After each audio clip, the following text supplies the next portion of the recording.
Olá, telespectadores do Ecologia em Ação. Sejam bem-vindos ao programa. Hoje é interessante e nós vamos tratar um assunto que vocês gostam bastante. Os animais domésticos, os animais de estimação. E aí, para falar sobre esse tema, nós convidamos a vereadora Ana Rita, da Câmara de Vereadores de Joinville, para conversar com vocês um pouco sobre essa questão tão importante e dos nossos bichinhos que nós amamos tanto. Todos nós temos um gato, um cachorro, um porquinho, um papagaio em casa. Mas, Ana Rita, a sua eleição teve motivação desse setor ou como é que foi a sua chambada de eleitores? Eu entrei na campanha e o meu mote, toda a minha ação era voltada à proteção animal, né? Então, eu tenho certeza que recebi muitos votos da proteção animal e muitos de outras pessoas que me conhecem. Eu recebi 3.509 votos. 3.509. Foi a minha primeira candidatura, né? Muito boa, e ainda considerando-se que eu fui a vereadora que menos investiu. Eu gastei R$475. Então, trabalhamos muito via internet, Facebook. Você trabalhou nesse crédito por muitos anos, né? Para ter esse crédito. Sim, exatamente. Eu atuei na área de educação por quase 30 anos em Joinville. Então, muitas pessoas... Área de línguas também, né? Exato, idiomas, né? Então, eu tive épocas na escola que eu tinha o pai, os 2 filhos estudando, a mãe, a filha. Depois de um tempo chegaram os netos.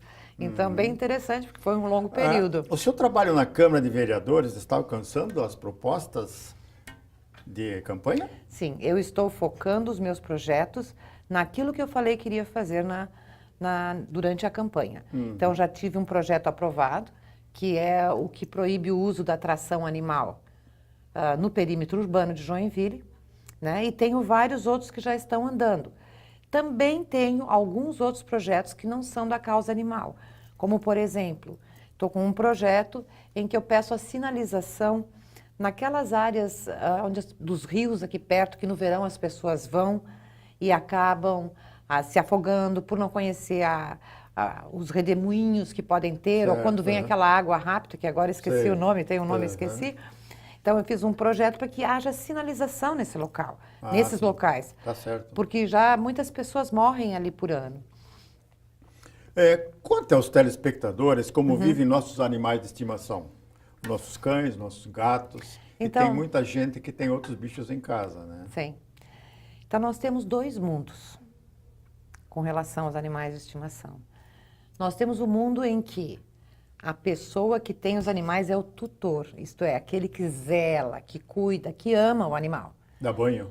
Dá banho, dá comida, dá carinho, leva a passear, vacina, leva no veterinário, vermífugo, né? Castra, etc.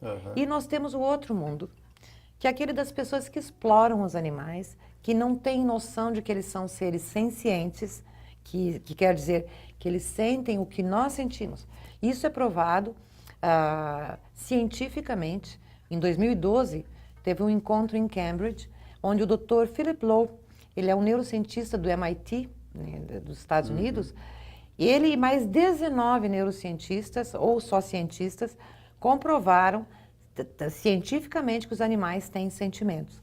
Então, nós temos esse outro lado dos animais, os que são abandonados, os que são maltratados, onde a pessoa pega o cachorro, amarra numa corda de meio metro, às vezes ele não consegue nem se deitar, ou não consegue chegar na água. Então, tem esse lado, tem esse mundo triste dos animais, né, dos domésticos, cães e gatos, principalmente. E tem muito cães de rua também, né? Eu costumo dizer, porque não existe cães de rua, existem cães na rua. Na rua, abandonados. Né? Exato. Ou porque foram abandonados, ou porque as pessoas acham assim, ele está aqui dentro de casa, deixa ele dar uma voltinha. Soltam o cachorro, chega em casa, entram com o carro, deixa ele dar uma voltinha. Só que às vezes ele se perde, não consegue voltar, e aí fica esse animal na rua, sujeito a causar acidentes, né? Até, se for o caso, um animal mais agressivo, atacar alguém por medo. Então, não se pode ter esse tipo de irresponsabilidade. Quer levar o cachorro, leva na guia, para depois ele voltar e ficar em casa. A gente vê muito as pessoas passeando com os cachorros, com os animais na rua, né? Principalmente cães, né? E eu vi também que atualmente a educação melhorou bastante em relação à higiene dos animais nas ruas, nos passeios, né? Então tem muita gente com saquinho plástico Sim. recolhendo as fezes que os cachorros, A grande maioria né? A faz grande maioria isso. faz isso, né? E eu acho que isso foi um avanço muito grande, né?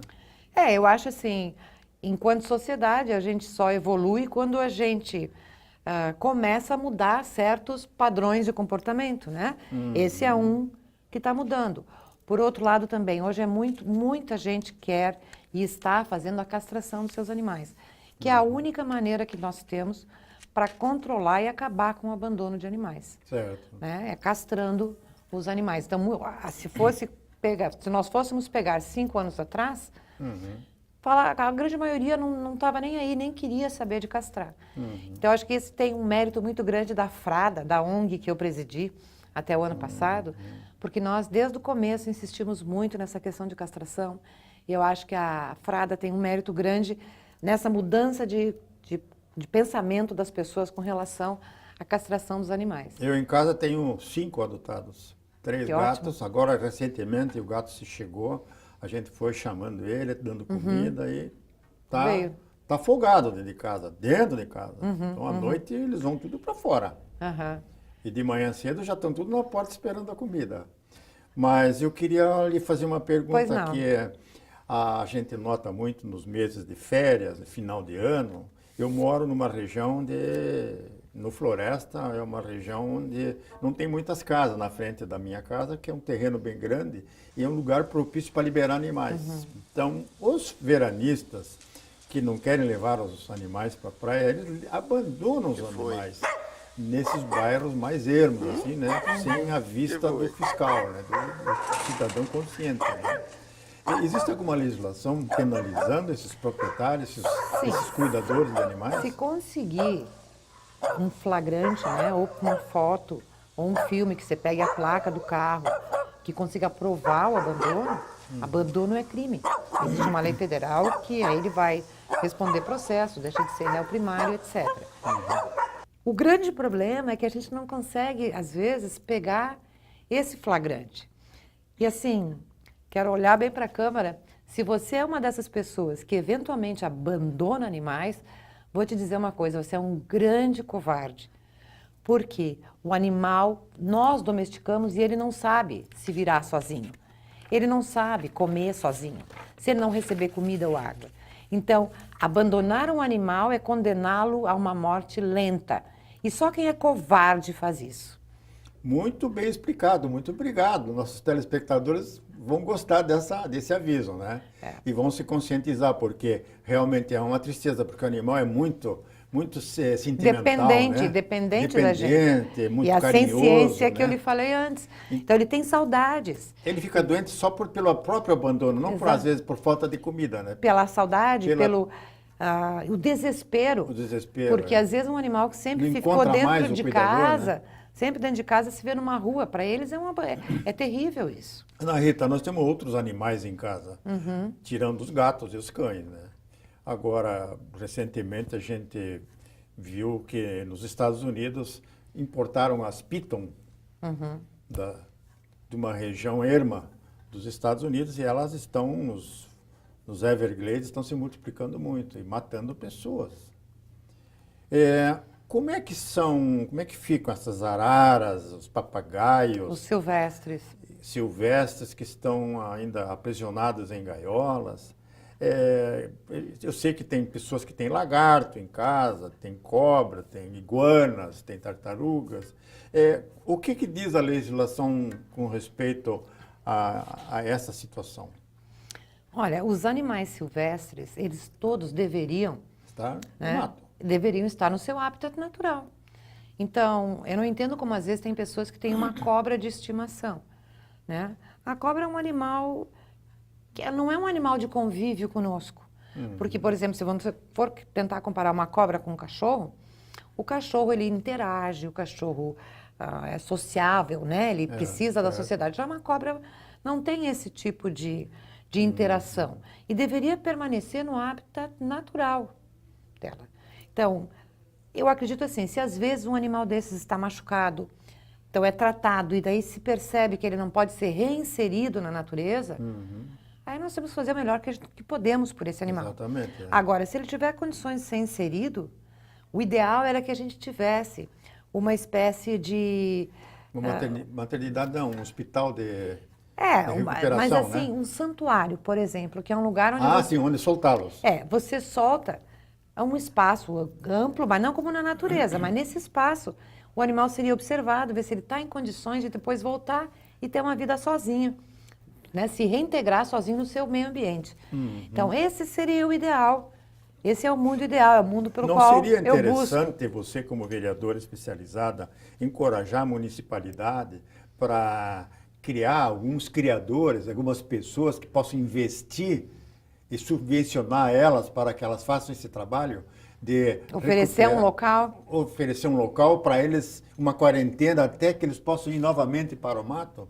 Seria interessante. Mas nós vamos tratar desse assunto no bloco seguinte, Certo. que esse aí nós já estamos terminando, e vamos pedindo aos telespectadores que voltem aí para o segundo bloco, que temos mais animais pela frente.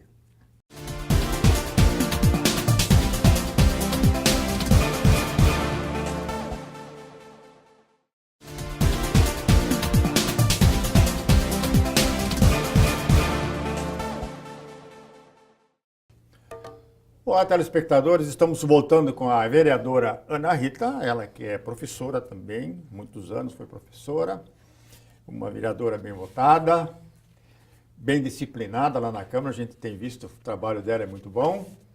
Não vou perguntar partido político, porque a gente realmente vota em pessoas, não em partidos, né? Infelizmente não deveria ser assim, né? Mas é. E aí então nós vamos continuar com a vereadora sobre alguma legislação restritiva com respeito à criação de animais em cativeiro, em casa. Se existe em Joinville alguma legislação privilegiando os animais e a qualidade de vida deles? Nós temos a Lei 360 de 2011, que foi a lei que hoje regulamenta toda essa questão dos animais, principalmente... Federal? Não, municipal. Municipal. Principalmente cães e gatos, né? Como que eles devem ser chipados, que eles devem ser castrados, que eles devem ser... Define o que são maus tratos. É uma normativa, né? Isso, define o que são maus tratos. Como, por exemplo, a gente recebe muitas denúncias de maus tratos. Porém, a questão maus tratos pode ser uma coisa muito subjetiva. Para você, alguma coisa é considerada maus tratos, para mim pode não ser. Né? A pessoa diz, não, mas meu cachorro tem 5 metros de corda para correr. Quando o terreno dele é enorme, poderia ficar solto. Exato. Então, para mim, ele está sendo maltratado, ele poderia estar mais livre. Mas para a pessoa, não. Então, para que não haja essa... Nós criamos um glossário dos principais termos dessa lei e fizemos um projeto de lei complementar, que então define mais especificamente essa questão dos termos usados dentro da lei, para que não se tenha tantas dúvidas. Essas informações, vocês têm uma associação de proteção dos animais, né? Como é que se chama? FRADA? Sim, a FRADA é uma ONG, né, chamada Frente de Ação pelos Direitos Animais. Sim, tem uma page, uma homepage? Sim, temos, onde FRADA essa Joinville. Então, as informações da Lei 360, a gente às vezes divulga ela inserida num determinado contexto, alguma coisa que aconteceu. Né? Mas as pessoas podem acessar a lei. No portal da FRADA não tem ali leis onde a gente possa buscar no nosso site tem questões de leis, não só nossas, como outras também, onde a pessoa pode achar. Qual é o site? O site é frada.com.br. Ah, sim. Nós vamos deixar anunciado depois. E os animais do zoobotânico, como é que estão? Olha, nós estivemos lá no passado e até fiz um vídeo sobre os macacos, sobre aquela ilha dos macacos. Porque eles têm um totem, em cima dele a casinha, e o teto da casinha é de alumínio. É uma coisa que esquenta. O aquecimento muito grande. Exato, né? E o barulho da chuva, né? Também. E na própria ilha não tem sombra. Então, nós começamos a conversar com o pessoal do zoobotânico para achar alternativas. E eles estão buscando, inclusive, alternativas que modifiquem também, que ofereçam um pouco mais de qualidade para eles, para brincarem, etc. É algo que deve estar pronto nos próximos 10, 15 dias, conforme nos falou o gerente da É área. difícil, porque os macacos realmente destroem as árvores, comem tudo, Então, não descascam. serão árvores porque está se pensando em outra alternativa, porque eles tentaram já plantar árvores. Já plantaram árvores lá, já adultas. Só que eles arrancam, a árvore não consegue o tempo certo para se enraizar, e nesse meio tempo os macacos comeram tudo, as árvores morreram. Eu tive um macaco prego que o bairro pregou e deixou lá na minha casa, porque quando pegava animal silvestre, levavam tudo lá em casa. Aí levaram um macaco prego desse, Chico, e eu ele fez tanto estrago lá na casa, nos vizinhos, quando ele saía, ele tirava a roupa do varal, entrava na cozinha, quebrava os ovos, tentava o certo, pegava nas palmeiras, desmanchava as palmeiras todas. Então eu levei para o Zoo Botânico, está lá ainda hoje, ele está lá na ilha. Mas eu vejo também, eu acompanhei essa reportagem, esse trabalho, e é bastante difícil. Eu acho que talvez com rochas, com mais pedra, que dessem sombra, que eles pudessem, sem tocar quando está com muito sol, porque isso eles não vão poder desmanchar pedra, né? Ou fazer algumas árvores de cimento. Sim, Né? exato. É nessa linha que eles estão pensando. Para favorecer o meio ambiente deles, assim, para ter mais oportunidades de brincar. Porque, por exemplo, o macaco é um animal também muito sociável e que gosta muito de brincar. Isso que a gente chama de arte que eles fazem. Se eles estivessem na natureza, no habitat deles, eles teriam essas oportunidades de ficar fazendo tudo isso que eles estão fazendo, né? Então, eles estão num outro ambiente e eles acham uma maneira de se divertir. Animais? Então, assim, tem um caso lá de um cachorro do mato que está sozinho. Ele chegou lá machucado, então ele foi tratado, só que ele não pôde ser devolvido, porque o Zoo Botânico, ele está terminando agora um processo que o IBAMA fez com relação ao Zoo Botânico, e ficou proibido que o Zoo Botânico tire algum animal de lá ou que ele coloque algum animal lá. Porque esse cachorro do mato... um casal, para formar um pelo casal. menos um casal, ele tá estressado, está sem companhia. Né? A gente viu, assim, a questão dos papagaios, por exemplo. Eles poderiam melhorar o ambiente dos papagaios ali. Poderiam melhorar. Na minha visão, o que deveria ser feito era... Os animais não existem para que a gente se entretenha com eles, para que a gente passe o tempo com eles. Eles têm os seus próprios propósitos. Então, eu não gosto de locais em que animais estão para visitação. Não estão ali para que a gente vá simplesmente olhá-los. Né? Nós temos internet para olhar os bichos, não precisamos mais ver na natureza. Então, eu acho que ele deveria ser apenas um parque botânico. Os animais que estão ali poderiam ir para uma parte de trás. Os que não podem voltar para a natureza ficariam ali, até que morressem e vamos transformássemos aquilo num bonito parque botânico e não um zoo botânico. Porque, inclusive, a fossa onde está o jacaré também é terrível. Ali não entra um raio de sol. Né? Tem as tartarugas tigre ali, tem 2 ou 3 jacarés, não sei. Eu já vi 2 ou 3 ali. Então, não serve para educar as pessoas, porque eles usam muito... nós temos que mostrar isso para as crianças. Não, eu acho que quando se mostra isso para as crianças, está fazendo o contrário, está deseducando. Esse seria um tema para um fórum de debates, né? Com certeza. E como tratar essa questão em Joinville, né? Porque com certeza. Tem muitas cidades que já resolveram isso aí, né? Sim. Resolveram. Mas como é que nós devemos nos comportar em relação aos animais silvestres que abandonaram as matas nativas da zona rural, das montanhas, e hoje fugindo dos caçadores, que ainda tem muitos. Tem muitos, infelizmente. Estão na cidade convivendo com a gente, com nossos gatos, nossos cachorros.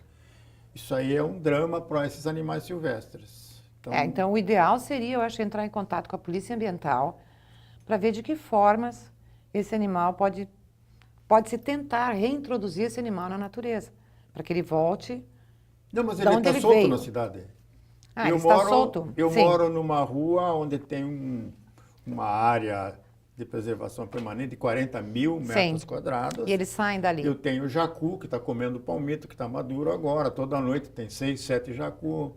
Esses jacus chegam, quando o cachorro está preso, de repente eles vão lá comer perto da comida dos cachorros. Eles são muito Confiados. já muito domesticados já estão, né? Muito chegados próximos Ao do ser homem. humano, né? Isso é um perigo, porque o pessoal na periferia não tem a educação que a gente tem mais no centro da cidade. Então eles matam, vão para comer, caça. Quer dizer, essa relação, eu acho que nós deveríamos começar a criar, não quero logo dizer legislação, né? Porque isso é muito pesado, né? Mas uma educação ambiental através da própria Câmara, em promover como nós devemos nos relacionar com os pássaros que têm ninho. Vamos lá mexer no ninho? Vamos cuidar quando ele está prestes a voar para que a gente tire os cachorros de perto, para que o cachorro e o gato não comam eles. E o que fazer com os araquãs quando chegam 3, 4, 10 araquãs de uma vez só, como chega na minha casa? Aí eu jogo lá meio quilo, 1 quilo de banana para eles, acabam com a banana em questão de minutos, né? Mas eles fazem isso em outras casas também, onde talvez não tenha essa consciência ecológica do manejo silvestre dos animais, né? É que eu acredito assim. Eu também, na minha casa também vem araquã, vem jacu, eu tenho alimentos sabiás, ponho milho, vem pombinha, canarinho, um monte de pássaros, né? Eu não sei se isso está certo, porque na realidade a gente está alimentando esses animais e está facilitando a vida deles. Eu falei segunda-feira na Câmara, até foi minha fala de segunda-feira, na questão das pessoas que alimentam, voltando ao Zoo Botânico e ao Mirante, as pessoas que alimentam os animais dali. Né? As pessoas vêm com uma barra de chocolate ou com um salgadinho, enxerga o macaco, oferece, o macaco vem pegar, ou para os outros animais ali. São E animais, alimentos industrializados que não podiam ser dados para elas. Para começar, isso. Em segundo, se eles gostarem, eles vão querer se aproximar cada vez mais. Exatamente. Então, eu acho que a nossa forma de agir deveria ser a de não interferir com eles. Eles vieram até aqui, se ele achou alguma comida, ok, mas eu não preciso estar dando essa comida para ele. Para que ele volte para a mata, para que ele volte para o local dele. Agora, o grande problema é que cada vez mais nós estamos invadindo os hábitats dos animais. Não, né? nós estamos jogando muito inseticida em cima das lavouras. Fora isso, fora a contaminação do solo que nós fazemos, nós vamos, para construir mais, nós vamos derrubando matas, cortando árvores e vamos avançando no habitat dos animais silvestres. Sem falar dos selvagens, que isso também já vem acontecendo muito, né, na Amazônia, por exemplo, em Goiás. Então, Ana nós Rita, cada vez invadimos mais o espaço deles. Nós estamos encerrando já o segundo bloco, né? É um tema assim que interessa bastante ao telespectador, porque quem não gosta de um animal doméstico, de um gato, de um cachorro, quem não aprecia um jacu quando chega na tua casa, vem te visitar? Eu tenho um jacu que posa em cima do carro, o que eu posso fazer? Então, quando ele vem assim tão perto, é que ele está com fome. No mato, na cidade, não tem tanta comida para eles. Eles são uma maioria hoje em dia. O pessoal não caça mais, não arma mais uma arapuca para pegar os bichos, né? A educação evoluiu muito nesse sentido, né? Então, mas é um tema que nós ainda vamos discutir bastante aqui no programa Ecologia em Ação. E vamos nos despedindo da Ana Rita, agradecendo a tua presença. E que lá o seu trabalho lá na Câmara de Vereadores seja bastante profícuo, proveitoso e conte sempre com a parceria da comunidade. Com certeza. Até o próximo programa Ecologia em Ação. Até logo.